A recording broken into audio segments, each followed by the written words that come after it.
بسم اللہ الرحمن الرحیم۔ میرے محترم سامعین، آج جو میں آپ کی خدمت میں گفتگو ذکر کروں گا اس کا عنوان ہے استخارے کی حقیقت، اور کیا استخارہ کر لینے کے بعد خواب کا آنا ضروری ہے۔ میرے محترم سامعین، اس گفتگو کو توجہ سے سماعت فرمائیے۔ استخارے کی حقیقت ہے اللہ تعالیٰ سے خیر کا طلب کرنا اور اپنے معاملے کو اللہ تعالیٰ کے سپرد کر دینا کہ اگر یہ بہتر ہو تو اللہ تعالیٰ میسر فرما دیں، بہتر نہ ہو تو اللہ تعالیٰ اس کو ہٹا دیں۔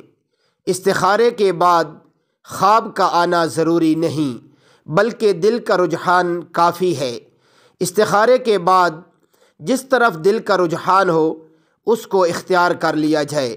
اگر خدا نخواستہ کام کرنے کے بعد محسوس ہو کہ یہ اچھا نہیں ہوا تو یوں سمجھیے کہ اللہ تعالیٰ کے علم میں اسی میں بہتری ہوگی، کیونکہ بعض چیزیں بظاہر اچھی نظر آتی ہیں مگر وہ ہمارے حق میں بہتر نہیں ہوتی، اور بعض ناگوار ہوتی ہیں مگر ہمارے لیے انہی میں بہتری ہوتی ہے۔